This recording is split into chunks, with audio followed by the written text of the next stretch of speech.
Okay. We're all ready. You guys ready? George, you all signed in? Yeah. I just got in myself, so. Sound like him.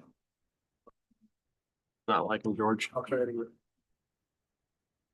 You know, I need to tell you guys that we've learned that through YouTube, even if you're on YouTube only limits.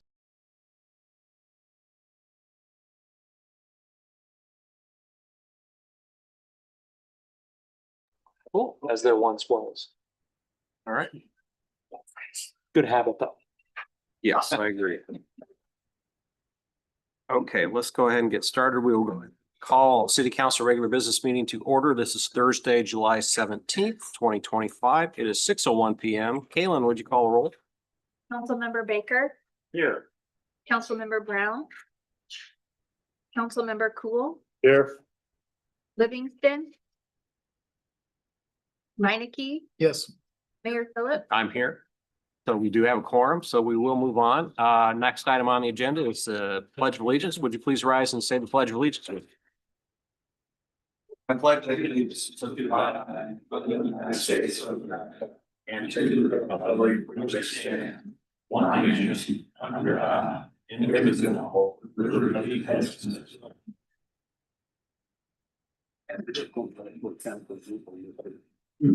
All right, item number 3 is approval of the agenda. Would anybody like to move any of the consent agenda items to the regular agenda? Hearing none, can I get a motion to approve the agenda? Second. Okay, so motion by Baker, seconded by Cool. All those in favor say aye. Aye. All those opposed, same. And that motion carries. Item number 4 is a dedicated work session tonight. So this dedicated work session is for myself, council and staff. Regular council meeting will follow this work session. The work session gets close to an hour long. We're probably going to pause it and continue the work session at the next meeting. So tonight's topic is bike trails. Our trails are becoming more and more important to our community as a means of conveying people from one place to another, just like a street. On a city street, that conveyance is by a car. On a trail, the method of conveyance is by bike or by foot. We also provide trails as a mean to increase the overall fitness and wellness of our residents. People are able to safely bike, walk, and run on our trails as a means of physical exercise. Our citizens have paid quite a bit of money for our trail system, and in some cases, we're still paying interest on the bonds used for the construction of some of our trails. And we've had a few instances recently where city infrastructure, our trails, were removed, and it took a long time to get that trail reconstructed. I'm not sure we would accept this for a city street. So tonight, we're going to have a discussion about possible alternatives on what we can put in place to minimize times where our trails are unavailable. As a point of clarification, I never did see the ordinance. Is that passed out? I don't know that Jim has distributed that. Okay. I don't have. Okay, so we probably won't talk about the ordinance. When you see the ordinance, it's just going to be, presented as a sample to be used as a starting point. Timeframes that are in the sample ordinance can and probably should be changed to what council would like to see. Remember that we don't necessarily need an ordinance at this point. As a starting point, council may want to harden or set internal policy on how to minimize the length of time a trail is unavailable. As mayor, if I believe a portion of the trail isn't being replaced in a reasonable time frame, I've indicated that I'll hold a final plat approval for a set amount of time. And so far, that seems to have gotten a couple of developers motivated to actually replace sections of the trail. I'm going to start out with a question for Tony. For a new street, like when an approach is poured and the approach is from the actual street to the current street, is there a reason why developers don't pour the approach and the trail at the same time? That's a good question, and it's just, I would say just in short, it's not practical. I mean, for a number of reasons. One has to do with just the sequence of paving operations. So if you think about the trail connections or sidewalk connections similar to driveway connections, say on the street. Typically when a street's paved, it's a new street or reconstructed street. Most of that street, we're gonna require to be paved with a paving machine. So if it's, over about 200 feet in length, we require that. So a lot of that pavement happens with a paving machine. Then in those intersection areas, it's more handwork, and that typically comes after that work with the paving machines done. So that they start with a subgrade preparation on the entire length. That's something that you could require the contractor doing the grading to kind of stay out of that area, keep the trail. But now remember, they've still got it, in most cases, they've still got access across the trail, so. But those intersections areas are typically handwork, most of the time formed. And they create the connection points for those trails. And then that trail work would require grading in some cases, like recent subdivision projects.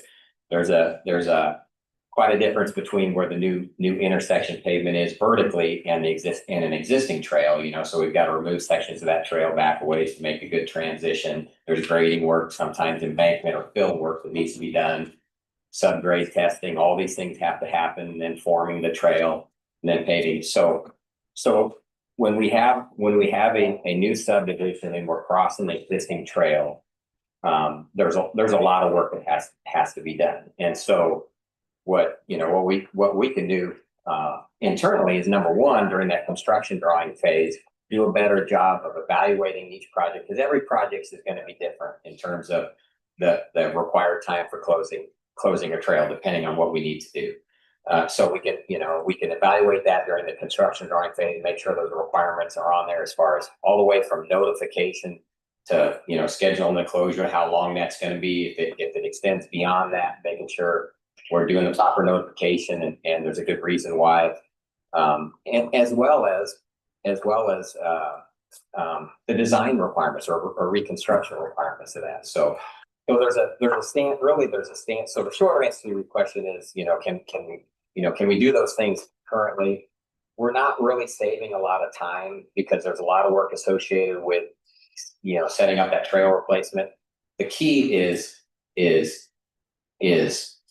making sure that developers and contractors understand that it has to be a priority, keeping it open as long as possible, and making sure we're prosecuting that work. And it's a priority with their contractors to do the work, to get through all those steps necessary to do those replacements. A lot of them are a lot easier than that.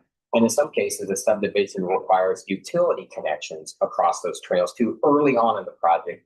And then the paving operations don't happen for quite some time down the road. It might be 2 or 3 months or even longer, or even the next season before the paving operations, depending on when the utility work in a subdivision starts. So again, in that review stage, recognizing there's going to be some short-term closures for utility connections early on in the project that are necessary to make those connections, do the testing, everything associated with utilities, getting that trail put back, if not permanent, because you've got to make a future street connection, make it temporary. To me, that's a key. If you've got to get in there and do something early on in a project, there's got to be a temporary replacement. And when I say temporary, not gravel, no, that I'm 100% against that. It's too dangerous for trails with cyclists. It needs to be a hard surface pavement, temporary asphalt or concrete. And then, the work can continue until those paving operations need to happen. And that's something that we can look at specifically and come up with a timeline. It's hard to take every project and create an ordinance and say, you only got this much time. It's not realistic. In some cases, it may be enough, but in most cases, when you have weather restrictions, those kind of things, and in unforeseen conditions, we had some developments that we made some changes that were necessary. 2 of them actually along Beardsley, that we made some changes during the course of construction that were necessary to improve the project, improve the trail, improve the transitions, all those kind of things. So that can happen during the course of construction too, that leads to longer delays. We need to look at possible detours, or, sometimes, I've seen some in Des Moines as a cyclist, and they route people off the trails into streets. That can be dangerous, of course, but something that we can consider. We don't necessarily want to do that on arterials or collector streets, because obviously on Highway 28, we don't want cyclists, coming off their trail and on Highway 28, but something we want to consider depending on the area, so this year is unique in that we had, really 3 major closures per subdivisions. And that's, I don't want to say that anybody's overreacted because I think the reaction to the closures is appropriate. But it's a unique situation. We had one development that, was delayed because of changes, and delays in the DOT relocating utilities to allow the work to continue. And then on the back end, a lot of weather delays and things like that. We really wanted to have the developer on the one along Sunset Drive replace that trail with temporary hard surfacing last October, but we decided as a partnership, we allowed them to put gravel, and stuff. I would like, as city engineer, I would like to avoid that in the future. To me, it needs to be temporary hard surface paving, asphalt or concrete for the permanent trail. And we need to limit those closures as much as possible. I don't think we need an ordinance because of the differences in our projects. There's too much variability, and I think it takes public works and your city engineer to look at each individual project and instead of being reactive as we have been this year, to be proactive in the site plan phase, the construction drawing phase, and make sure those requirements are clear to the contractors and the developers. We've had a great partnership with all 3 of these developers, really, even with the delays. There's circumstances that led to those delays, but a couple of the other ones, a great partnership, and done everything we've asked, including changes to the design or construction requirements for putting back those trails midstream after the construction drawings are approved. So I think for the most part, our contractors, we have great contractors and a great partnership with our developers. They'll do what we ask. I think we'll have great success if we just, whether it's a policy or procedurally, we change the way we do things. I think I really believe we'll have more success, and it's really visual this year because we had 3 major projects impacting different sections of our new trail system almost simultaneously. And I don't see that happening again, but it could, but we'll be more proactive in the future. Okay. Are there decisions that council can make like tonight or at some point in time that would give you more teeth as far as being able to say, yes, you are going to do this because this is what the council wants? Yeah, well, you made a comment early on about giving them those deadlines and stuff, and I think that helped, and in a lot of ways, fortunately, we were at a position with the construction that that it worked out, and we didn't have any real significant weather restrictions. But I think that's something worthy of discussion because right now, I've had good success with contractors and developers reacting and to our message, but we don't necessarily have the teeth unless we have, and I think part of that, we'll have better success if it's written in whether it's a site plan for an individual site or the construction drawings that are approved. At that stage, if we have those requirements in there, I think we'll have better success as well. So I mean, teeth, having some teeth in our procedurally, is certainly something for discussion. Yeah, I'd like to see, go ahead, Brian. Yeah. I was just gonna say, I'm not sure what all you said there. It all made total sense, but at the same time, it's like these 3 spots have been closed for 2 or 3 months now.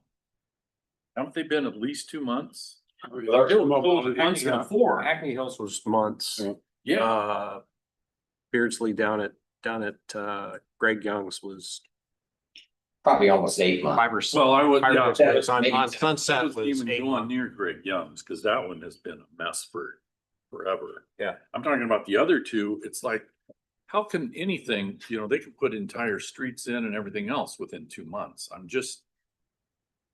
It's a It priority. makes Yeah. no sense because you're right. It's in the gravel. We're trying to ride and it's in the gravel and then we're on for the curb on the street to try to get around the dumb sign because the sign is here, but yet there's still a quarter of a mile of good clean pavement, but yet there's another sign I gotta get off. Yeah. Down the curb, back up. It just doesn't seem like there's been any forethought. That's my problem. Right, yeah. I And don't know it's- the exact development was, but there was rock, but there was a sign that said, caution rock. I was just going home on Beardsley out west, heading west, and this lady was running and she went past the marker that said, be careful. And I was going beside her, I looked over and she just boom, went down. Now, there was a sign there. Yeah. But nonetheless, I kept looking back a little bit and I go, well, she's not getting up. So I didn't really turn around and she got up and took off. I thought she's, but she stayed down for, seemed like a minute. It was probably about 15 seconds, sitting there just gathering her thoughts and got up and I kept going. But so it's dangerous, even though you can put a sign up, but people, the other choice is running the road, yes. It's not good. But I had a couple of questions, I guess. One, I got some photographs from one of my neighbors, Jeff Halverson. And he's had some new problems with drainage down through their lawns in that area since they elevated that bike trail. You know the area I'm talking about, where they had to do that approach and it was higher. And so they ended up having to elevate the bike trail before they put it back in. And I wondered, had that significantly changed the drainage out of that area by doing that? Because something must be different. Yeah, and I can't really answer that for you tonight. I haven't really reviewed the drainage in there and how that's been impacted by the vertical changes of the trail connection. It's possible, but yeah, it's something I'd have to look at. I guess that'd be something I wouldn't mind seeing you put an eye on, Sure. because it sounds like there's a change somehow out there that's not pretty good. The other question I had is I don't know what the council thinks about, we're weighing whether or not to look at an ordinance. And I understand, you have more flexibility and it can be quicker. A lot of times if it's administrative, if it's a policy, I get that. An ordinance tends to deter though, because it has teeth in it. Okay? I mean, I don't know if we could construct something in such a way as would reinforce policy, right? But they would understand that there's a potential out there of a pretty big hammer to fall, right? You guys wouldn't necessarily have to use that hammer, I'm not saying that, but potentially that it's there, right? And so when they're looking at this, they're saying, well, that's a significant daily fine or whatever, right? We don't want to go there. And it might make the job easier for the staff. Because they're gonna want to avoid it. I don't know, I just throw that out for maybe discussion. have we checked to see what other cities do? Like, I assume West Des Moines, Milwaukee's been through this. I have not checked. I don't know if I reached out to West Des Moines, I didn't get a response. Des Moines has a trail closure permit. Des Moines, my conversation with Jim Dort, city attorney, was Des Moines was the only one he found that had a permit for a trail closure. Other input would be if, we get the information from P and Z, or from staff, basically it says, yeah, here's the big picture, like on the developments and all that kind of stuff. Maybe a bullet point bike trail. Here's what was discussed with the developer, their time frame. As Tony says, some of them, it might just be the fact of life. They can't do it that quick, or it's gonna take longer than others, or maybe a smaller development, they can do it real quick and be done, and so they'd have to get done quicker. But to make sure that staff has discussed this with the developer, and that they know our priority is to keep that bike trail open as much as Like possible. we're really thinking in advance. Yeah. Plan for it Mhm. instead of an afterthought. Yeah, like, oh, shoot. Good idea, Charlie. Yeah. I think Yeah. it's been made clear, especially through the mayor, because he has been adamant, I mean, for a long time about the one along Highway 28. But I think at this point, the fact that we have had that new trail interrupted so many times, it has certainly become top of mind and something that will be more of a focus. Even though we don't have an ordinance right now, already that's something that is in staff's mind to be more attentive to that. Beardsley is no street you wanna venture out on it. Right. We could certainly call for the issuance of a permit or require the issuance of a closure permit. I believe the draft ordinance, I have not gone through it as much detail as the other staff, but I do believe that's a component of that ordinance is to require a specific permit. And probably a pretty easy way to do it. Would it have like timeframes that would, the benefit of the permit? Yes. Although that's what that draft said, but I also want to reinforce what Tony said, and Wayne may have some additional comments on it as well, is staff's perspective that going down that path where it's still more of an ability for staff to be able to work with those contractors and the Right. developers to get them put back as opposed to And- add that process. And keep in mind that the trail replacement is part of the public improvements on, on subdivision projects. So it's required to be completed before we have a final walkthrough. And before this council gets my letter of recommendation to accept the public improvements and release the final plat. Now, there's always the option of a performance bond, but the council doesn't have to allow that, if trails are a part of that. You might, suggest that that's, you don't want that because, that could mean delays in getting that back, so in general, developers want to get these improvements done as quickly as possible because they want to get that final plat approved and the public infrastructure accepted. I mean, that's Right. their goal when this construction starts. Yeah, but They know that there's no rush to it. their priority is to get their own streets done, and I hate to say it this way, but they don't give a crap about trail. Well, Or they're acting like they don't give a crap about the trail. So- That so they're- kind of laugh. yeah, there's a lot of truth to that because the priorities aren't identified for the work that needs to take place. So, yeah, they start on the work on the streets and the intake box out, all the pieces of the streets that need to be done and other things within the subdivision itself, and the trails could be last. But I can assure this council on every one of these projects that we talked about, I've had probably no less than 20 emails with the developer and their contractors indicating where those priorities need to be, including midstream, like I said, changing their replacement requirements. And I can't disagree that the construction of these recent projects, and the trail replacement, took longer than it should have. But there was circumstances on each one that improved those trails, ultimately improved the final product.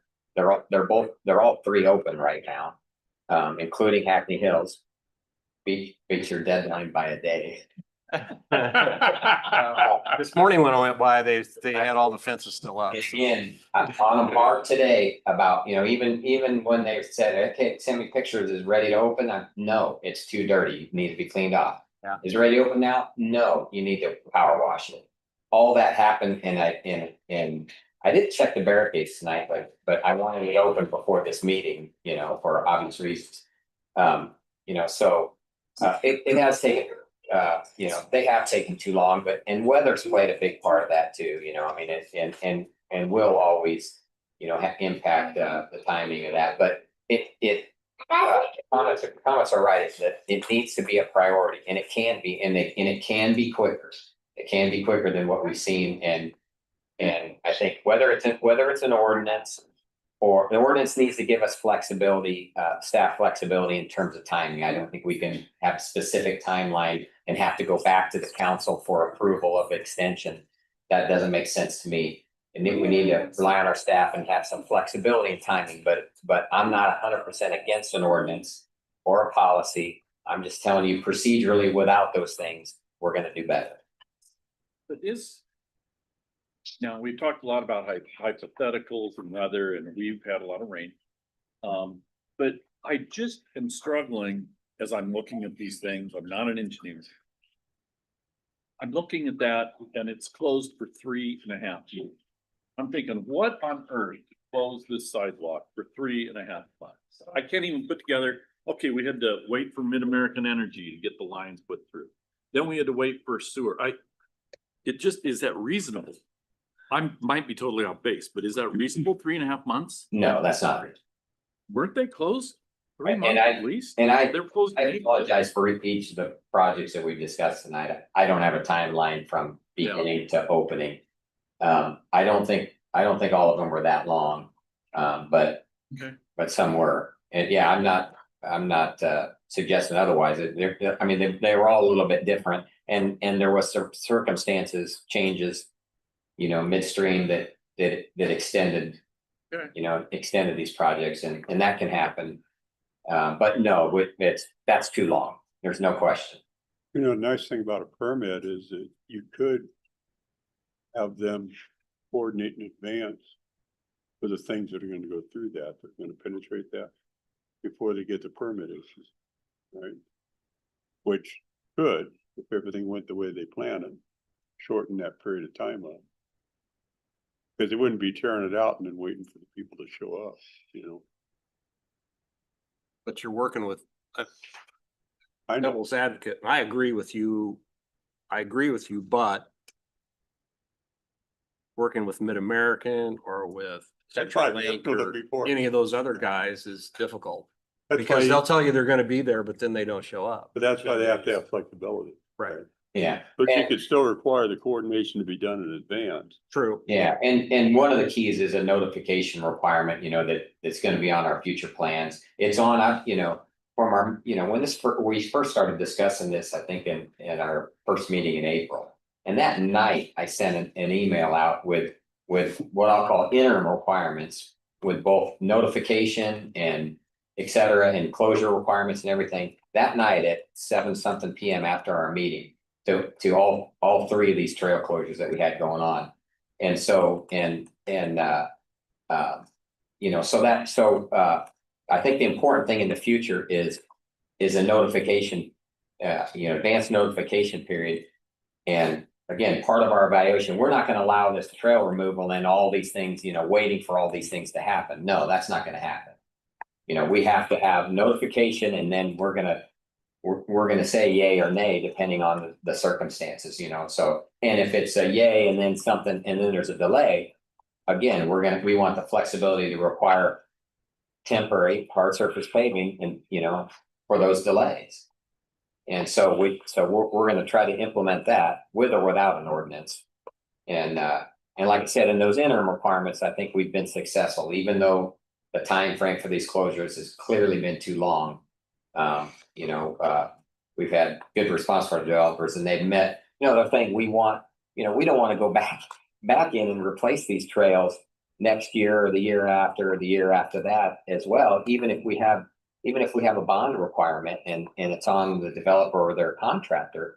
So we've implemented, you know, replacement construction procedures, subgrade preparation, and testing of that subgrade by independent testing laboratory, and sub-base material, and a 6-inch thick trail replacement, regardless of the previous thickness. And so that's you know, and all of our developers have complied, even though the length of closure was too long, they all complied with that at their cost. So that was positive. It's positive in terms of the quality of the replacement of the trails too. Do you have any suggestions we could do to expedite? And to give you that Anything we can do? to give you that hammer to put in your toolbox to say, hey, if you don't do this, council's gonna come down on you, or I'm gonna come down on. Yeah, I think that's something that we need to think about, you know, and stuff, because I feel like, you know, we all walk somewhat of a fine line in terms of the partnership that, and we want with our developers. We do. We want to keep our city marketable and competitive with other communities. And so whatever we do, we want it to be fair and reasonable, but in a lot of cases, we feel like it, you know, it hasn't been reasonable in the past. So something to think about. I think delaying, approvals and things like that, would help. But like I said, developers want these things done, the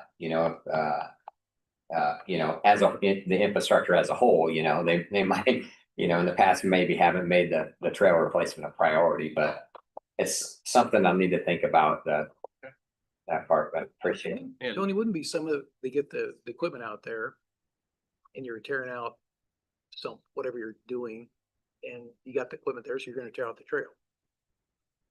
I mean, where maybe if they knew, leave the trail open as long as you possibly can, you'd have to, might cost more, you have to bring the equipment back and tear it out the trail at the more appropriate time.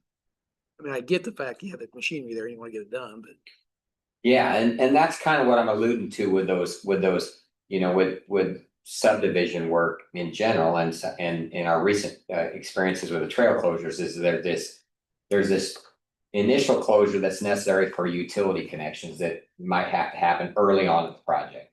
And then, that equipment has to access over that trail, so we got concerns with access and construction equipment across the trail and keeping it open too. So that's a concern, so that maybe the safer thing is to close the trail, but then it's closed for longer. So we're kind of fighting with that as well. But, for those short duration closures at the beginning of the project, I can envision a short, very short, when I say short, 2, 3, 4 days at the most, maybe, or over one week, and getting it, I'm just thinking about cure time and things like that but for temporary surfacing, we're less concerned about that. But temporary hard surfacing going back, in that short term, waiting for, and then keeping them within the development and working in the infrastructure in there, and not having to take out that trail till it's absolutely necessary. So there's some things we can require that are gonna add costs to the project, to the development, if we make those contractors, subcontractors, the grading contractors mobilize and demobilize to do this, the section of pavement where the trail crosses and things like that. But it's all things that we need to consider, and if we can improve our timeline, then we have to react to that and make things tougher and consider more teeth, so. I also get what you say as far as being a good partner, but and we want to provide an environment where a developer can come in and as quickly as possible start their development, get through their development, and start selling lots, because that's how they make money. That's how we can be a good partner. They can be a good partner by replacing our infrastructure. You bet. So it's a two-way street, and sometimes I don't see they always ask us to be a good partner, but sometimes it's not, it doesn't go both ways. Okay. Agreed. What do you guys think? Do you want this as an ordinance, a permit, or just? I'd be interested in what the staff could come back to us with in the interim, because they can work with the city attorney. And they could, as a draft in this, right? They could say, well, it'd be handy to have a permit. Let's have requirements, have a permit in here. Maybe we want a penalty, maybe we don't, let them game it out. And then let's take a look and see what the product is. But I kind of like the idea of a permit. I really do. The closure permit. I like that. And it could be a permit for, there's circumstances that might lead, private work or whatever that might lead to a short-term closure for somebody, so I think a permitting process, it might make sense. Maybe it's not necessary for public improvement projects for a subdivision, a site plan, where we have a chance to review those documents, provide input, and basically put those guidelines or those requirements into those documents, in lieu of what would be required in a permit, so for, the permit, you can still have a permit for all of them, all projects. It's not gonna hurt, I'd be worried about closures that we're not aware of for some reason. Right. And that permitting process and fines for that, makes sense to me.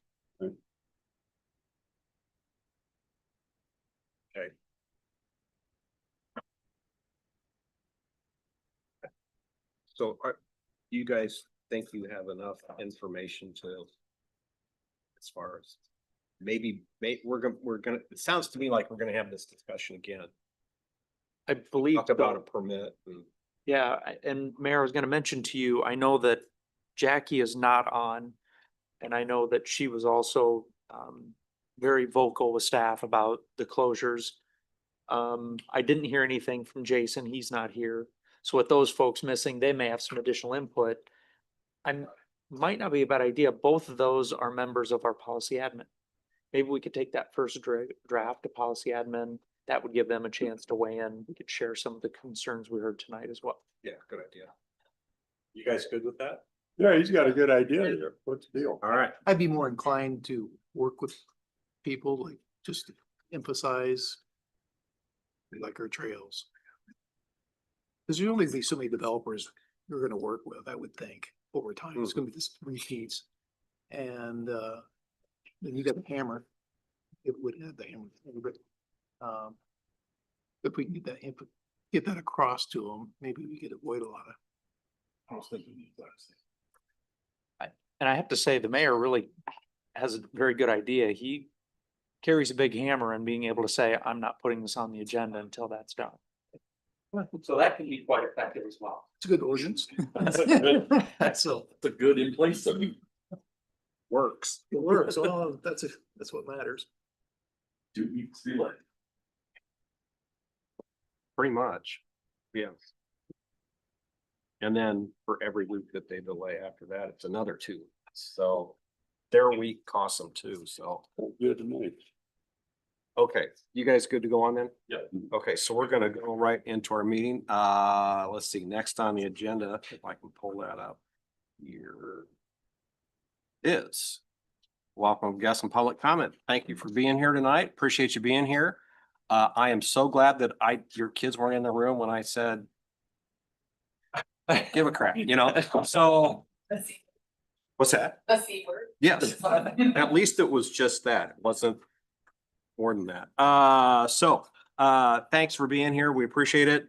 Actually, at this point in time, we'd open up the dais for anybody that has anything that they want to address with council that's not on the agenda. We'll give you a 3-minute time limit. Realize we can't take action on anything of those tonight because if they're not on the agenda, we can't really talk about it because that would be a violation of open meetings law. Also, if you'd like to comment on any item in the consent agenda, now would be the time. So anybody like to address council? About anything? Hearing none, we'll go on. Item 6 is the consent agenda. Can I get a motion to approve the consent agenda? Motion. Second. Okay, motion by, I think that was Cool. Yes, Second by Baker. Kalen, would you call roll? Councilmember Baker, Yes. Cool, Yes. Livingston, oh, sorry, Minneke, Yes.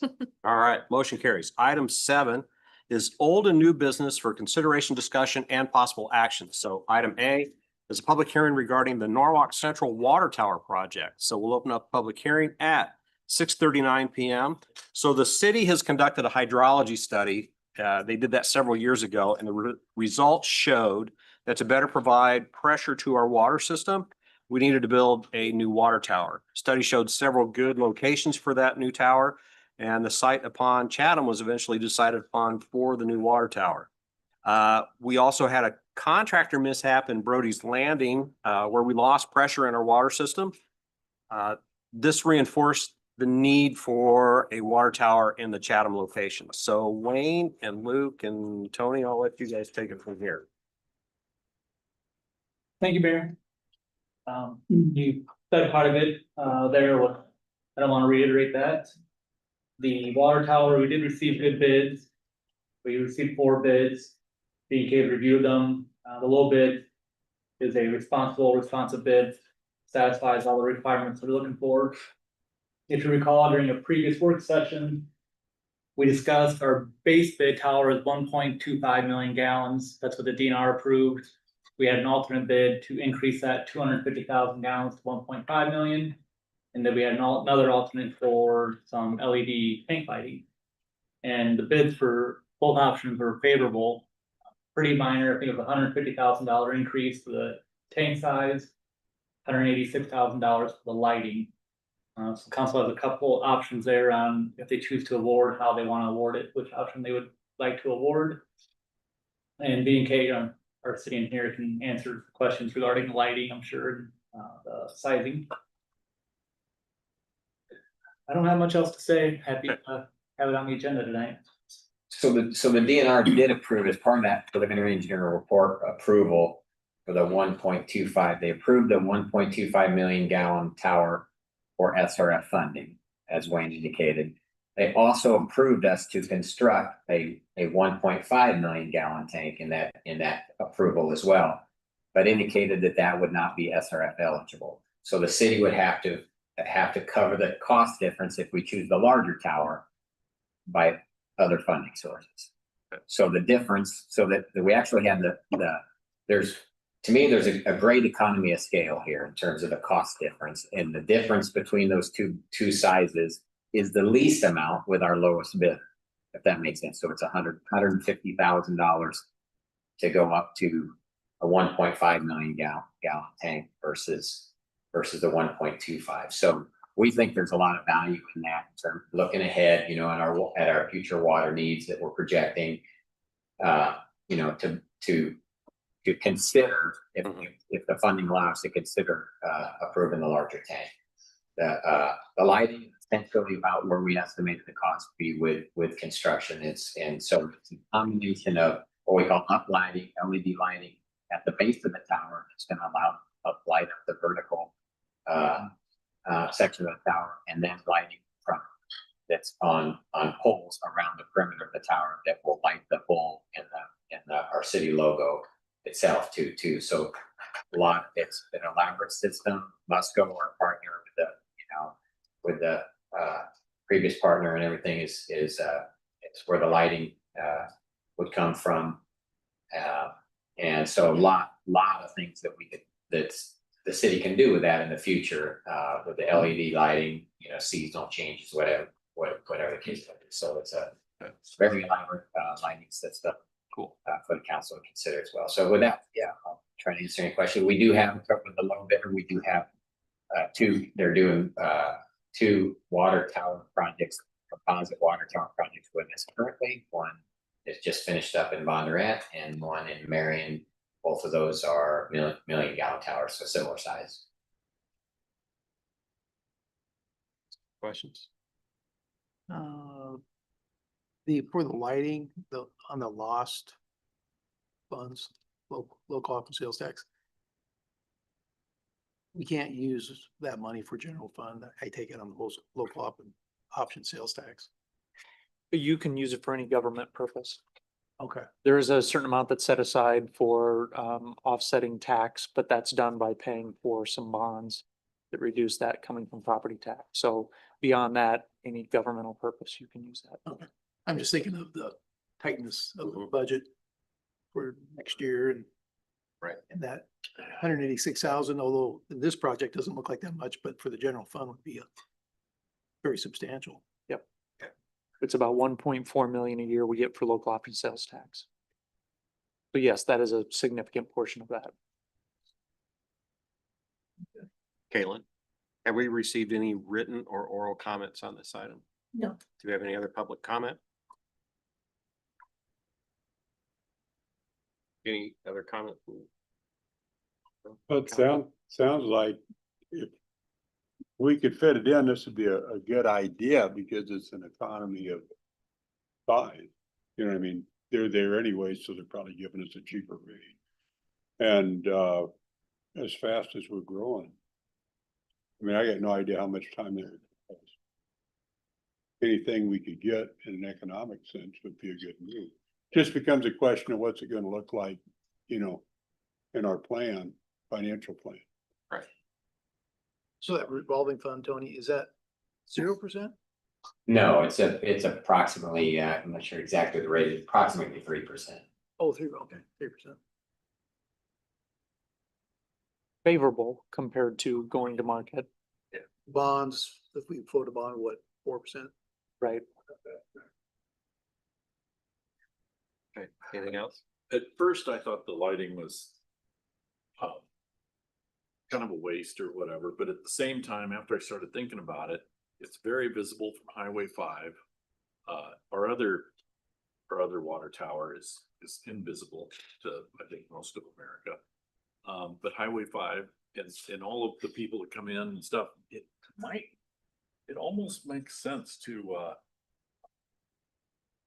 do something like this from I don't know what you call it, from a marketing standpoint or something like that.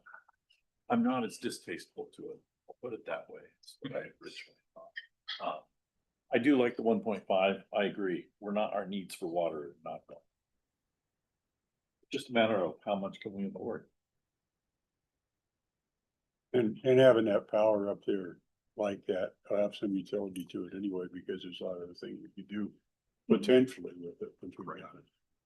Well, I assume we've looked into selling some of the space for repeaters, some of that. Yeah, there'll be intent, I'm sure will be. Somebody will come forward and offer an antenna up there. I mean, oh my golly, but That'd be a great place. usually you can get a lot of money for that. Yeah, I think on the existing tower, each permit's about $7,000 a year. Yeah, different groups, different people, cell phone, whatever, there's all kinds T-Mobile. of different Oh, for people. the stuff. They on the wanna put a phones, okay, I repeater get up it. on the. Oh, repeater, okay, gotcha. Yeah, Full antenna. been that way for a while. Logo at the top and down below, you could have these lights reflect advertisement for people in charge. Naming rights, whatever you wanna do. Might be tacky, I don't know. It might offend some people. Not a bad idea. This water tower. Throw it out there. for the heck of it. I know Holly is online. Throw that tacky. Wayne and I have had a few discussions about the lighting. I know that from kind of that purely engineering perspective, the 1.5 going with the larger tower is important. If it wasn't for Norwalk Central and the amount of visitors that we have to that location, it'd be harder to argue the lighting. Right. But to be able to showcase so people really know where they're at, there's certainly some benefits there. I'm trying to speak on behalf of Holly. I have a feeling those are the things she would be bringing up. Well, the fact that it's Musco that might be doing it. We already have seen and been witness and beneficiaries of Musco's expertise. I have a feeling we'll be pleasantly surprised. Yeah, they do Right. good work. They do good work. Okay, so I'm gonna close the public hearing at 6:48 PM. Item 7B is resolution approving plans, specifications, form of contract and estimate of cost for the Norwalk Central Water Tower project. So we just had a public hearing for this project. And this is the first of 3 resolutions needed to get the project launched. Council passed a resolution that approved the preliminary plan specs, form of contract and estimate for this for the new water tower. This resolution is the final approval for all of those. So Wayne, you got anything else? Nothing else? Okay, any discussion from council? This resolution, will that set in motion then for the larger capacity? Not yet. That'll be the next one. So what is this one? Okay, this solidifies this is the final approval for the plans, specs, form of contract and all that. So, Okay, I'll move it. okay, all right, so motion by Cool, seconded by Meineke. Any further discussion or public comment? This is the estimated cost of the base Not yet, plan. not yet. This is specs. We'll get there. Okay. All right. All right, Caitlin, would you call roll? Councilmember Cool, Yes, Minneke, Yes. Baker. Yes. All right, that motion carries. Item 7C, here you go.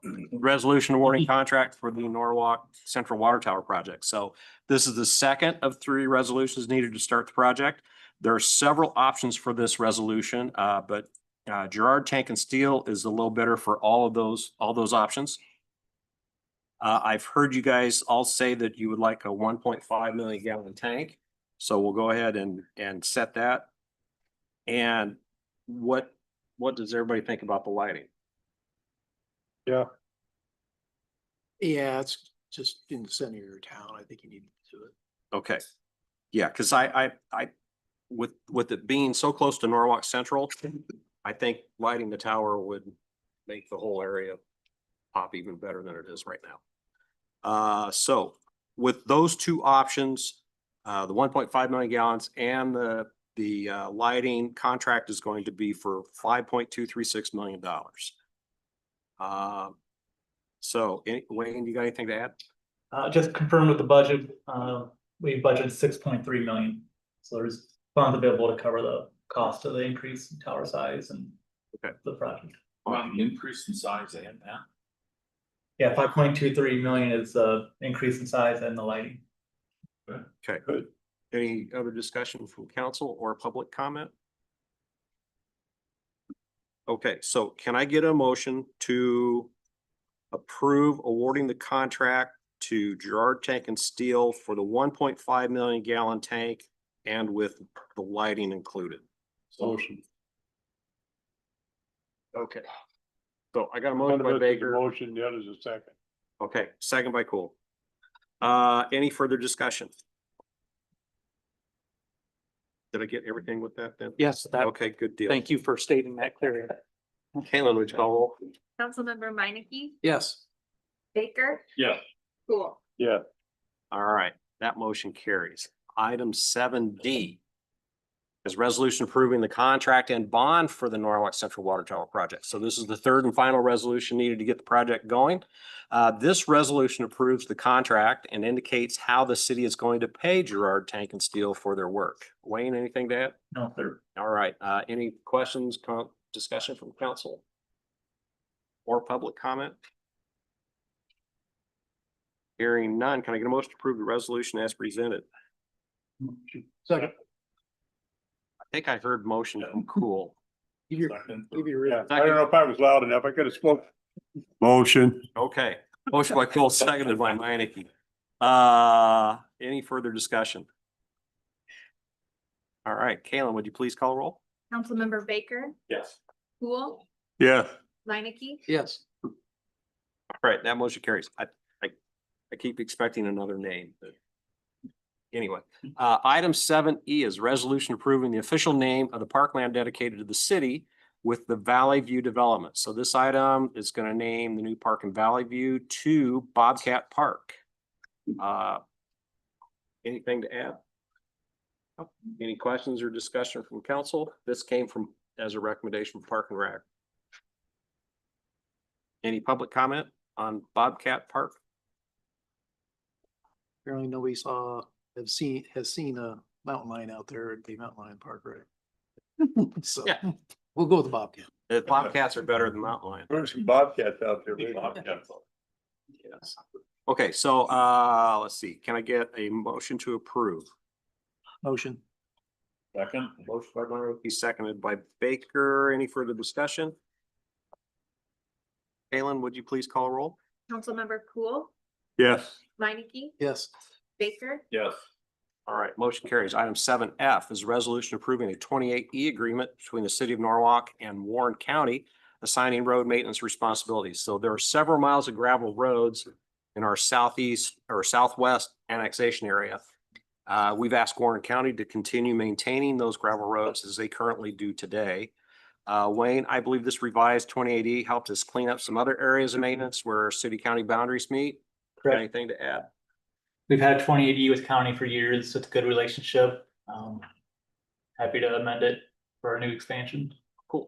I gotta say, I want to note that when we first went to the county, we even offered up understanding that if they need to charge us something for the service. And I was impressed, the county actually came back and said, no, let's just rearrange some other areas. It's easier to not do that. So that's them being good partners. Yeah. Give and take, good partnership, right? Motion. Okay, Second. motion by Baker, seconded by Minneke. Any further discussion from council or public comment? Hearing none. Kalen, would you call roll? Councilmember Minneke, Yes. Baker, Yes. Cool, Yes. All right, motion carries. Item 7G, resolution approving the advanced hiring of two police officer positions. So there are potentially two retirements from the police department coming up in 2026. We ran into a situation recently where we had to use quite a bit of overtime while new officers were being trained. And the overtime really stretched our police department staff. Since we're fairly sure about the retirements, the PD would like to advance hire 2 replacement officers so we can get them trained, or at least mostly through training, to minimize the overtime by the PD staff and also maintain operations. Beyond the overtime issue, I can tell you that lengthy vacancies of approved positions create some morale issue in the PD. Many of our city departments can bring on new staff with relatively short turnaround time for that employee to be fully trained. Police, on the other hand, must go through the academy and through field training, and that can take a while to do. I appreciate chief planning ahead for these vacancies and Major being here. What else you have for us?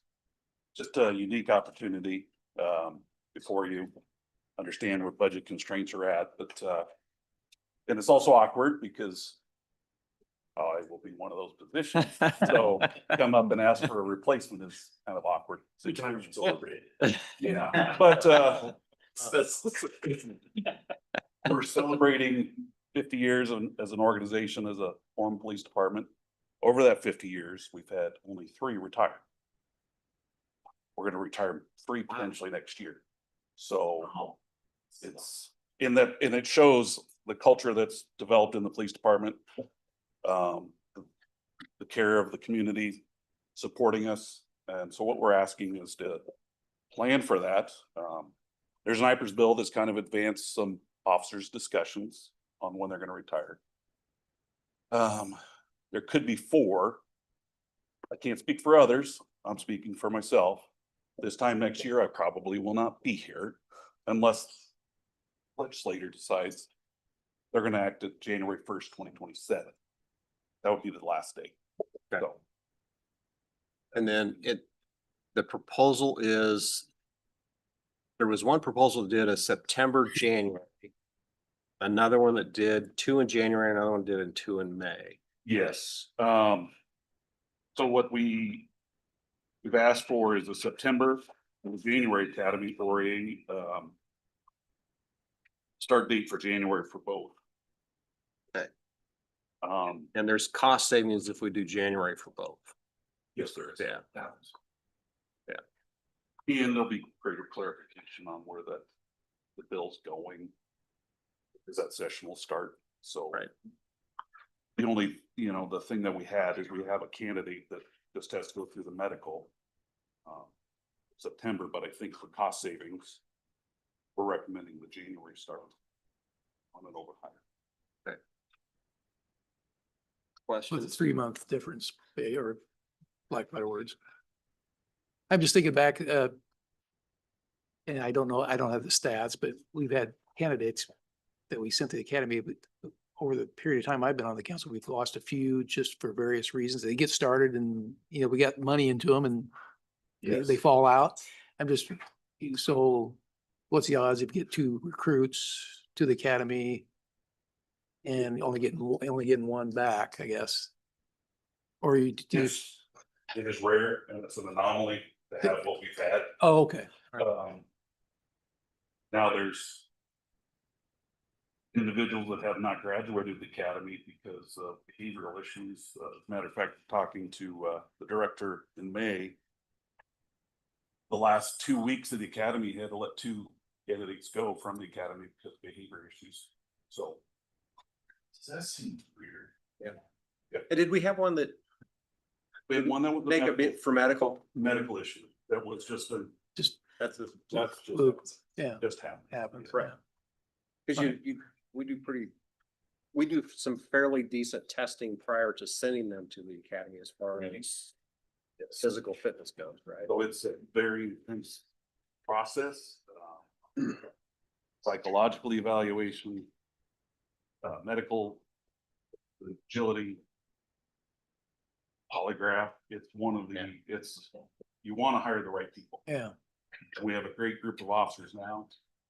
You also want to be choosy on one to come to the department. When we lose 2, 3 officers, that's pretty significant. Where West Des Moines, if they lose 2, 3, it's nothing. Yeah. Right. So a couple key points to bring up. Kirk, maybe we're gonna go over this already, but one is this is a one-time expenditure. Usually when we're making staffing decisions, they're long-term 30-year decisions. But in this case, an advance hire is a one-time expenditure. So it's a replacement of a position, because likely the retirements are at a much higher rate. So you're bringing somebody in at a lower rate, which helps to offset some of those expenses. This proposal is not adding any staff past 22 except temporary. Stay at 22. Yeah. And when we retire, you'll have officers training ready to go. Did we have a cops grant We've had a couple. recently that? These Yes. would not qualify for cops grant though, because it was like a cops grant for new positions, right? But no, I think those were successful. They went all the way through and then they went all the way through the academy. Yeah. with us, Yeah, And those are for add-ons. yeah, I, yeah, yeah. I visited with the chief a little bit about this over this year. And because it's something that you can see coming, right? And I know that he's prepared for it. And this is part of his plan, not to prepare for it. We also discussed different options he might consider for, retention and incentives to retain, different ways you can go, different approaches you can have. So I'll leave that to him. I'm not gonna interfere in the police department. But I think retention is really, really important in policing. Because it's a significant investment. You're building a culture, so certain people work in that culture and certain people don't work so well in that culture. Right. And so retention is one of the most important things, I think, to be looked at. Okay. But- I think Chief has shown that retention is important to the staff, because we had one new person coming in that applied at another department, Right, and that the new officer said, well, I'm gonna be here for life, and then he turned around and applied at another department, and that's a trust breaker right there, so. yeah, you can't have that. Right. And that did not go well with the officers. Oh, I'll bet. What so. Yeah. On a personal, I've been here 32 years. And Eight I more, remember the days- eight more, give you 40. yeah. I have grandkids now and I'm really enjoying the grandkids. So, early on, we're just a revolving door. And it's awesome to see the growth of the organization and the skill sets and the positive news coming from county attorney on how we do on things. And, it's very fun to watch. Any other questions for? I think it's a good idea. I'd be sorry to see these guys go, but I understand. So that's the other end of it, right? Is okay, these guys all came in about the same time, so they're all leaving about the same time. Their replacements are gonna come in about the same Yeah. time. See? We'll have them for a while. I'm not Well, I worried hope about so. that. I hope- Not either. I hope so. So can I make a motion for 1B? 1B is the 2 officers for January. January. So that, Yes. Yes. so my understanding, that is the higher expense of 103,000. Well, September was 103,000. The September, so 1A was the 103. Yes. 1B was the 74,000. Yes. Okay. Second. I got a This motion. is on 1B. Mm-hmm. Okay, all right. Okay, so I got a motion by Baker, seconded by Meineke. Do we have any other discussion from council, or do we have any public comment? Clarify on Go for it. 74,130 would be for the January versus 102,600 for the September and June. Okay, Yeah. Thank you. all right.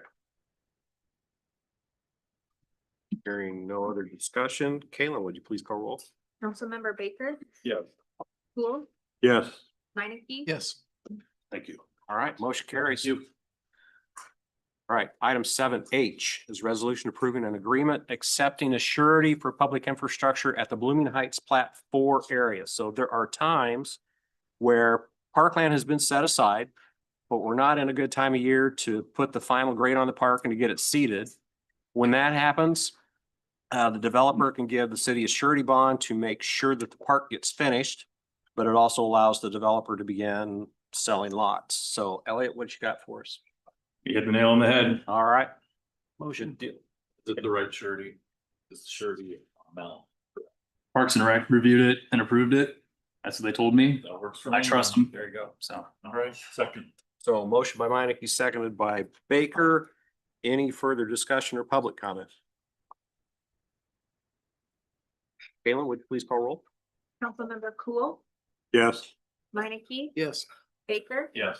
All right, motion carries. Item 7I is resolution accepting infrastructure and approving the final plat of Blooming Heights, plat number 4. So since you just approved the accepting that surety bond to make sure that the park is completed, council can now approve the final plat for Blooming Heights, plat 4. So Wayne, does the rest of the public infrastructure look good for this plat? Tony? Tony, this one. Yes, it does. We've reviewed the construction of all the public infrastructure, had a walkthrough. Minor punch list items on that, a lot of cleanup from rain events, things like that. But yeah, you should have my letter in your packets recommending approval of plat and the public infrastructure. Awesome. Elliot, got anything else for this one? Nope. Okay, any discussion or questions for council or public comment? Anybody want to make a motion on this? Motion. Second. Motion by Baker, seconded by Meineke. Any further discussion? Hearing none. Kayla, would you call roll? Councilmember Minneke, Yes. Baker, Yes. Cool. Yes. All right, motion carries. Item 7J is a resolution approving the preliminary plat of Maple Heights. So Maple Heights is an area 120 acres north of Beardsley and just to the east of 50th. Elliot, what do you got for us on this one? Yep, so this preliminary plat is, step one in the subdivision process for this, as you mentioned, Mayor, large area. Predominantly dealing with the PUD parcel F, which from the Maple Heights PUD contains about 249 lots. There's kind of two sections if you look at the overall view of it that have lot layouts displayed already. And the west side is predominantly lot sizing for duplex lots, and then the lots on the eastern side of the development area are predominantly sized for single family lots.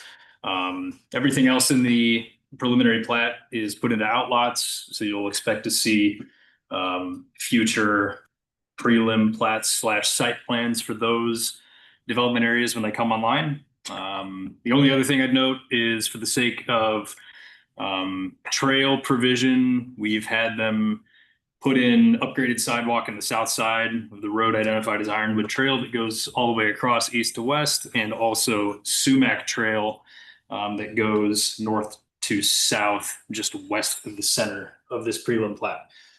That's all I have for the summary. I'll do my best to answer any questions if I can. Questions or discussion from council? Or any public comment? Motion. Second. Motion by Meineke, seconded by Baker. Any further discussion? Hearing none. Kayla, would you please call roll? Councilmember Baker, Yes. Cool, Yes. Minneke, Yes. All right, motion carries. Item 7K is a resolution approving the site plan of DeJoseph Mixed Use. So this site is just across the street. Elliot, what do you got? Yep. This is a pretty exciting project, kind of a first of its kind here in town, which is nice to see. Anybody who's been following redevelopment in Valley Junction may have seen things that are kind of like this, modern buildings built in a kind of Main Street, Iowa style. There used to be a house at that corner that has been torn down. It was dilapidated and just not in very good shape. We saw this as a good opportunity to rezone it for, if you will, Main Street commercial use. So you guys completed that process a number of months ago to rezone this to C4. It's a mixed use building, which is terrific. In the planning realm, that's always a good thing to hear with two office suites on the bottom. The proprietor who's here tonight is planning to operate her business from one of them and have ownership of the other that can be leased to somebody looking to start out in the retail or office sphere. And then there's 3 residential units up top. One thing that is probably going to stand out from looking at the site plan is parking. And we had them on the cover sheet for the site plan identify a radius. We used the fire hydrant radius. That seemed like an appropriate distance of 150 feet, just to identify where street parking would be available. One of the things that is common in Main Street, Iowa, park in the street, walk into the store, do what you got to do. So the limited parking spots on the parcel, we thought that the street parking along Main, which I look out my window and see empty pretty much all day, every day, should factor into the activity going on in this corner, as well as what's available on Jackson Street. So because that is technically subject to a waiver, we did note that in the staff report that would be a condition of approval. So that was kind of the main thing there. Otherwise, we're really happy to see redevelopment of this nature going from residential to a mixed commercial use. That's a big boost in taxable value per acre.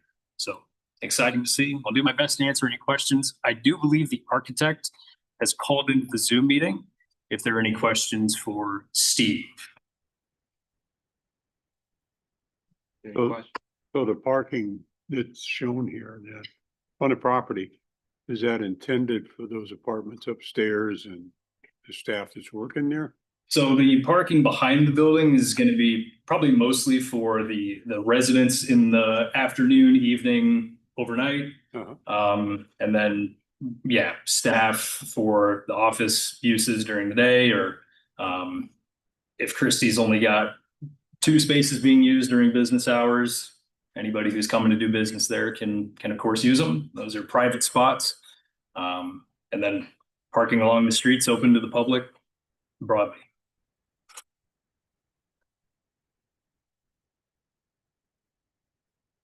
Questions, discussion? Any public comment? Looks very good. Motion? Okay, motion by Meineke, seconded by Baker. Any further discussion? Hearing none. Kayla, would you call roll? Councilmember Cool, Yes. Meineke, Yes. Baker. Yes. All right, that motion carries. Good deal. Okay, item 7L. Resolution approving Saddle Ridge Parkland dedication agreement. Saddle Ridge is located where Doc Ron's training barn used to be located, just to the south of Beardsley. Elliot, what do you got for us on that? Sure. So this one's a little bit unique in that it was kind of identified as one of the greenway corridors that didn't make its way onto the priority list in the greenways plan. So it was just a matter of timing when that plan was developed. But when we advised the Shadow Creek folks on how to do their parkland dedication with that project coming online first, we knew that Saddle Ridge was going to have to be part of that discussion too. And so in the preliminary plat for Saddle Ridge, we worked with the engineer to identify where that parkland piece was going to be. The dedication for the entire development is a little bit under 4 acres.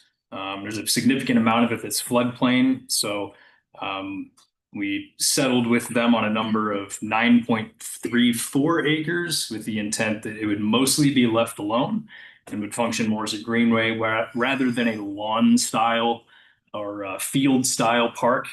And so that's the way it's been designed in the preliminary plat and final plat. And it requires an agreement because of that greenway nature instead of being, as I said, field style. So it's kind of the summary of why this looks the way that it is. Happy to answer any questions if I can. We do have the project engineer here as well. So from Beardsley down on the west side, there's kind of a triple dash or quadruple dash line that goes north south through the property. Is that going to be trail? Yeah, so we had the project engineer identify a future trail corridor that's to be installed by us at some point. So that matched up. It's the same project engineer doing Shadow Creek, so all their line work. Yeah. Yep, that's exactly where it is. So. Yep, that's perfect. So it's part of an overall concept in the long term to follow that creek up with kind of a linear park. and Exactly. Come out on the other. Yep. I like it. So is the water or the creek underneath this line you just? No, I'd be west of that line. Yeah, or underneath, yeah. It's a little bit hard to visualize on this, West, but okay. So would the, Underneath it. would Well, the finger pond down there then, would that be part of this property area? The one that comes off Lake Colchester or? yeah, kind of that area that has the standing water. Yeah. Most of the time, yes, that'd be the very northern edge of it. Just to the west of where the line is drawn.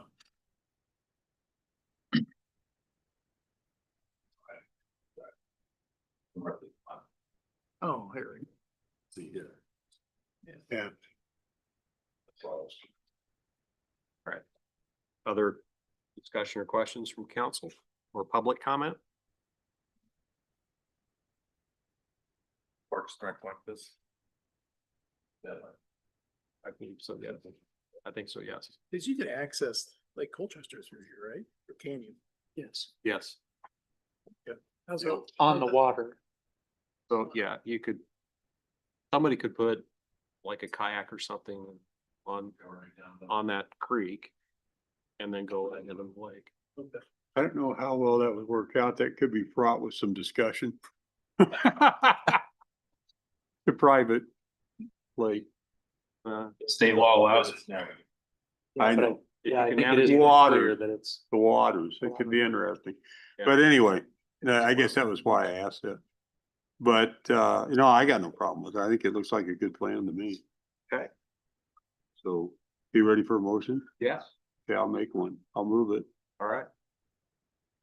Second. Second. Okay, so motion by Cool, seconded by Baker. Any further discussion or public comment? Hearing none, Kalen, would you please call the roll? Councilmember Minneke, Yes. Baker, Yeah. Cool, Yes. All right, motion carries. I still am waiting for another name, so sorry. Item 7M is resolution accepting infrastructure and approving the final plat of Saddle Ridge Plat 1. Since public infrastructure for Saddle Ridge Plat 1 is complete, we can approve the final plat for that area. I've noticed that there is a dirt berm across the street. Is that part of the approval or should that be removed? Across one of the new streets, you mean? Yes. Yeah, that was for access, basically, for the final grading and everything to protect the pavement, so it does need to be removed. It's part of our punch list, if you will, for, Okay. the walkthrough and everything, but yeah, we reviewed all the, construction of the public improvements, had a final walkthrough, very minor items, on the punch list, most of all of which been addressed. It started some seeding as well on the project, so really pleased with the infrastructure on this subdivision. It's a indication of, the good utility, really good utility contractor, paving contractor we have working on our projects as well as a good design. So we provide our letter to the city council recommending acceptance of the public infrastructure and release of the final plat. Awesome. Good. Elliot, anything else on this? Nothing more to add. Any questions or discussion from council or public comment? Motion. Go ahead. No. Motion by Baker. I'll give the second to Minneke.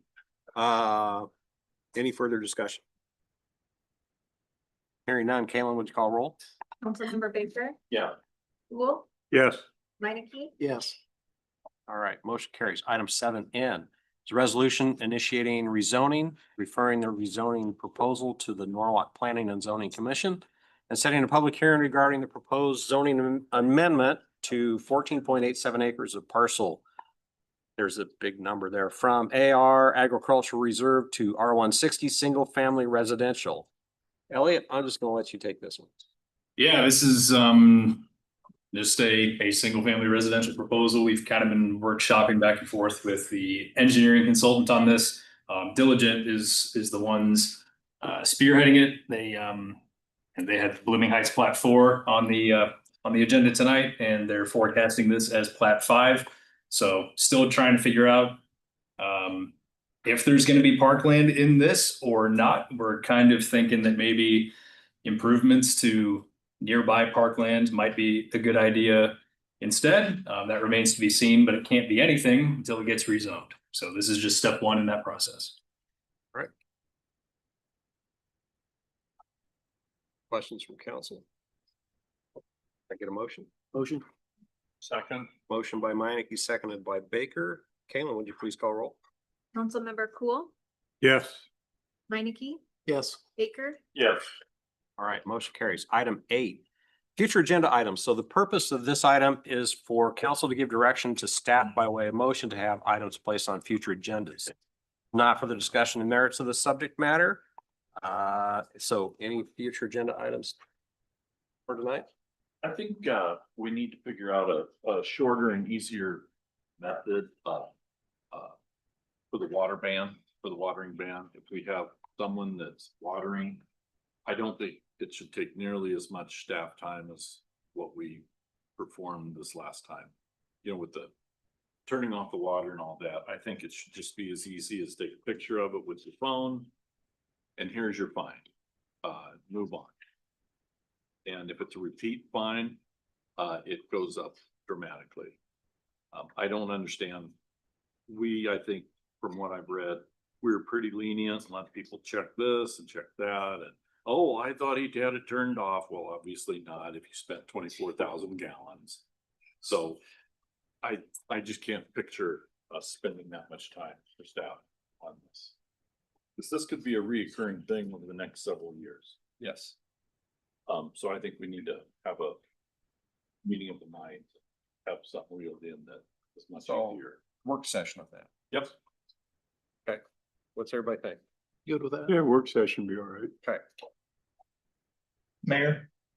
Sure. Part of comment on that, Central Iowa Waterworks has had that discussion. All the member communities want, after this is over, we've all realized every community is doing it differently. They want to brainstorm too and kind of get everybody aligned. Okay. As far as being lenient, we're one of only 2 communities that have actually shut water off. Yeah, but I mean, it took us so many man hours in order to do it. And then we got to send a man out there to turn it back on. Right. It's not to our benefit. Right. Yeah. And all of those changes then require code ordinance changes. Right. So, Right. That's what I mean. and that's the difficulty. Other communities, why they're not shutting people off, they say their ordinances don't allow for that, which ours does. And what is it? They said Clive had like how many citations? I don't know. Outrageous. Yeah. Oh, well. Yeah. So we'll probably have a work session after the tech. I'm assuming that's the tech committee that's gonna talk about that first. Yep. Yeah. Now I have an update during my time about the irrigation. And probably time it after that is kind of a follow-up. Hmm? Probably time it after that is kind of a follow-up. Yeah. So it'll come forward to the agenda when we have an ordinance change. It'll come forward for discussion. Pretty good. Compliant. You're taking my update away. Oh, sorry. I'm so sorry. I know you like that. Yeah, he does like to talk. Okay, anything else? Hearing none, we'll go on. Item 9, council inquiries and staff updates. I'd like to remind everybody that this portion of the meeting is much less formal. You may hear some back and forth banter and general joking around, but we believe that this can build camaraderie and cohesiveness between staff and council. So Luke Nelson. The only thing that I had is I want to let you know that I was invited, speaking of irrigation, one of our local HOAs, actually, Richard, that's here in the audience, he invited me to come and speak at one of their HOA meetings and talk about the irrigation ban, but also more specifically about our new rates on irrigation.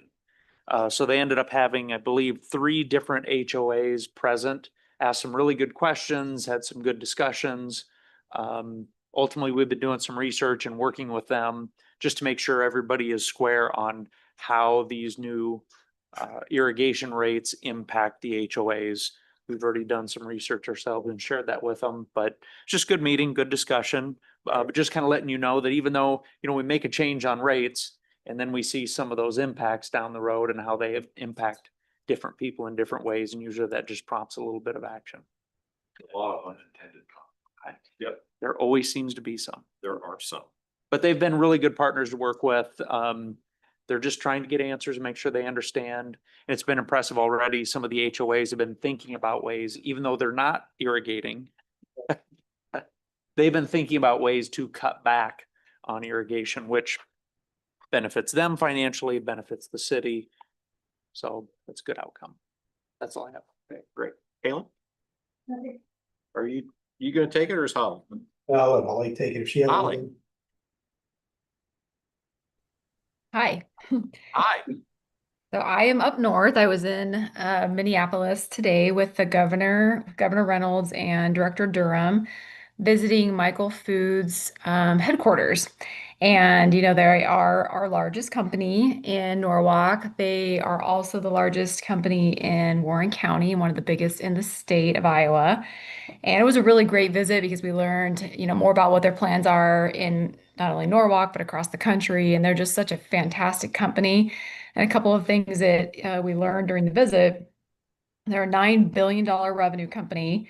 Pretty much anywhere you go, you're eating their products. So Starbucks, Dunkin' Donuts, IHOP, various hotels and restaurants, Whole Foods, they're pretty well everywhere. So we're very lucky to have them in Norwalk. And they did mention that part of the reason why they continue to invest in their Norwalk facility and grow here is because of the way they're treated from not only the city and the city staff and departments, but the whole community. And they love being a part of the community. They're always donating and doing, you know, community breakfast and being at all the events. They mentioned police and fire departments specifically with some of the events they do with them. So again, we're just very blessed to have them in Norwalk. And a couple of the things coming up too that's really interesting is they are expanding their existing facility, which we know they've already just doubled their footprint and added some lines of production. They'll be adding 2 more lines in 2028. By the end of it, they will have invested $230 million here just in Norwalk. And they're also spending $1 million just to create the technical training center for their regional hub. And so people from all over the country come to this location here in Norwalk to do their technical training. So it's pretty cool. So that was a very successful trip. And then where we're at right now with Project West, our big data center development project that we've been working on for a long time in the Southwest Development Corridor.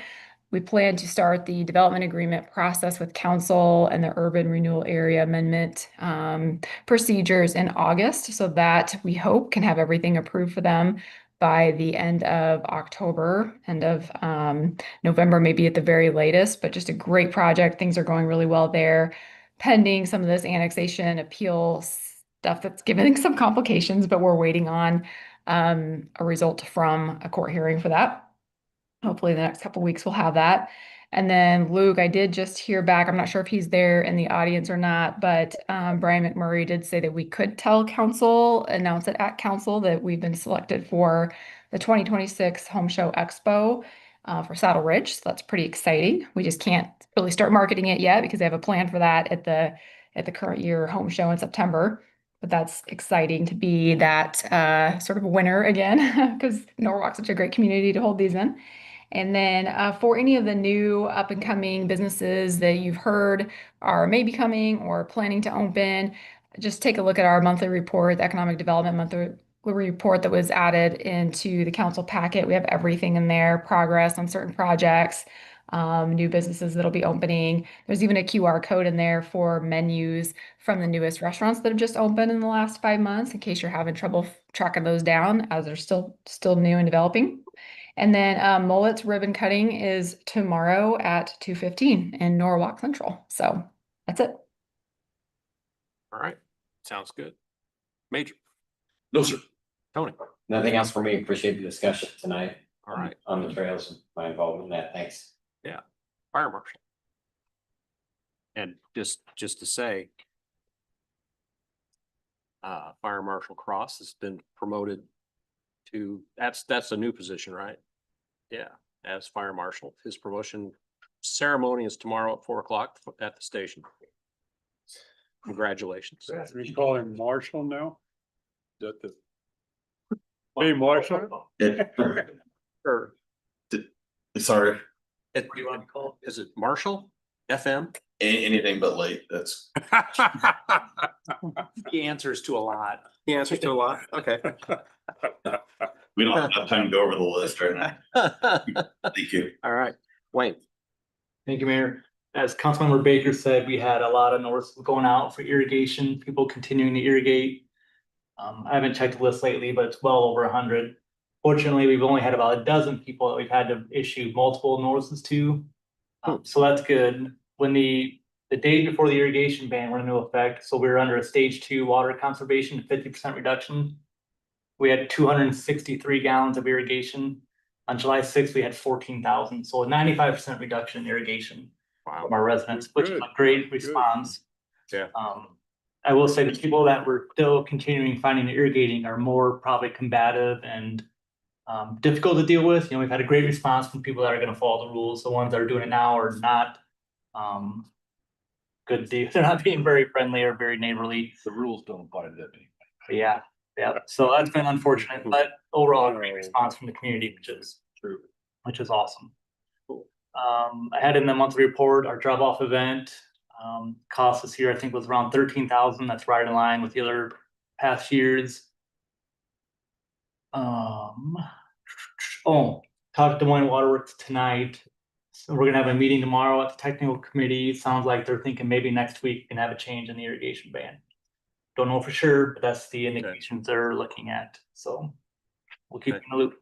We're lucky we've had so much rain. Yeah, no kidding. Yeah, Yes. kind of carried us through. Anything else, Wayne? Awesome. Okay, Elliot. Just real quick pertaining to the work session at the beginning of tonight's meeting, thank you for taking that seriously.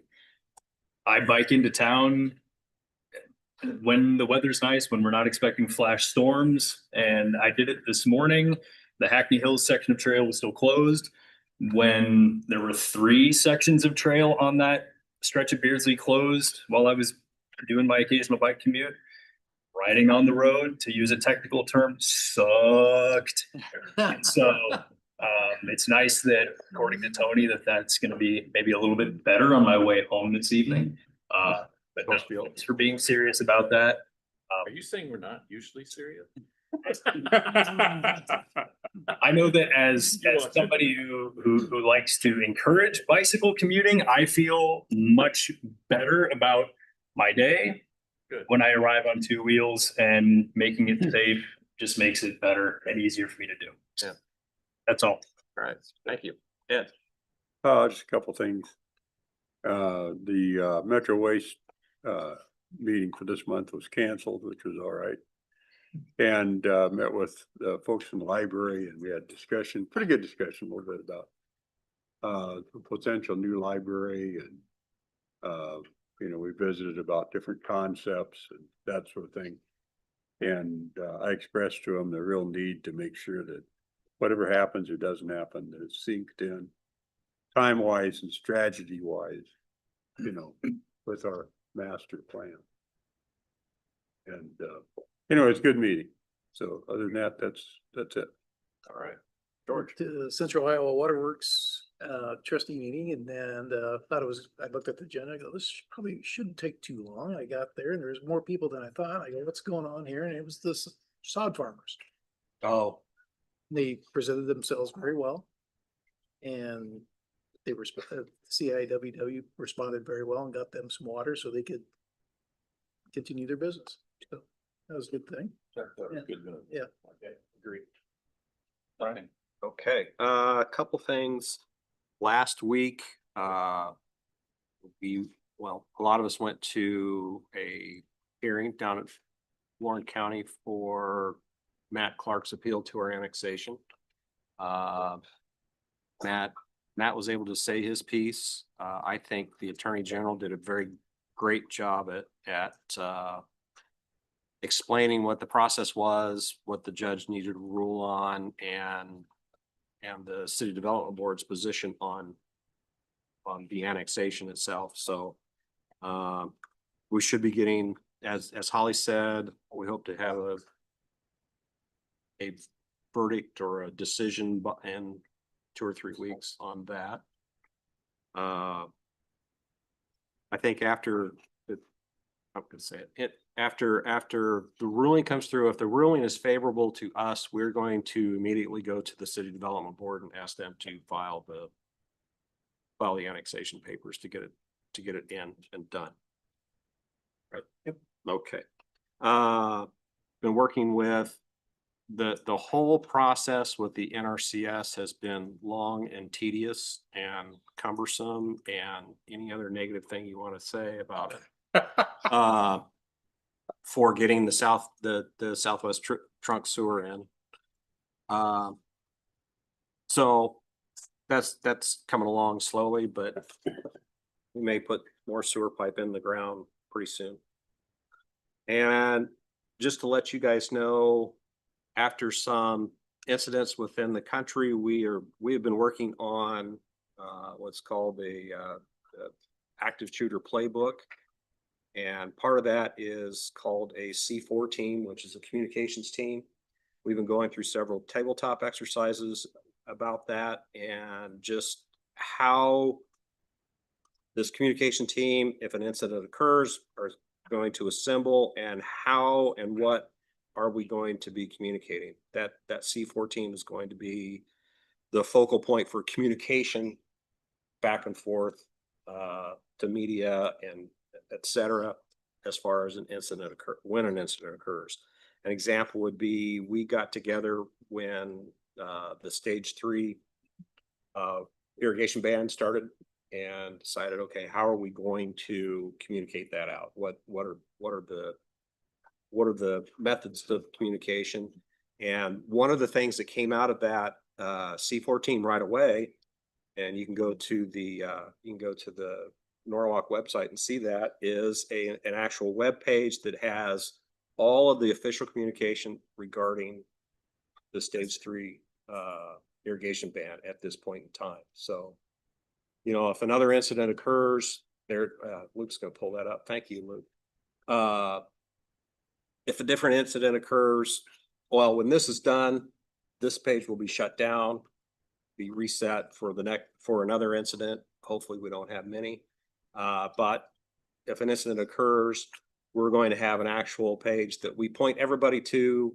And as you see, if you guys ever see rumors out there saying, well, I heard this or I heard that, point them to this page, and this is the official communication. And that'll always be one of the branches up across that bar. If it's active, it will be a part of the branches. If it's not active, it won't show up. Okay. That's good. Didn't we even talk about if, depending on the severity, Oh, this may become just our homepage? yeah, if it's a very severe, like if tornado comes through and we have a major incident, this page will become our homepage. That's good. So everybody can go to, you know. And all the other pages will be active off of it, but this will be the homepage. Okay. That's all I have. I will take a motion to adjourn. Second. Motion by Cool, seconded by Meineke. All those in favor say aye. Aye. All those opposed, same. We're adjourned, 7:38 PM.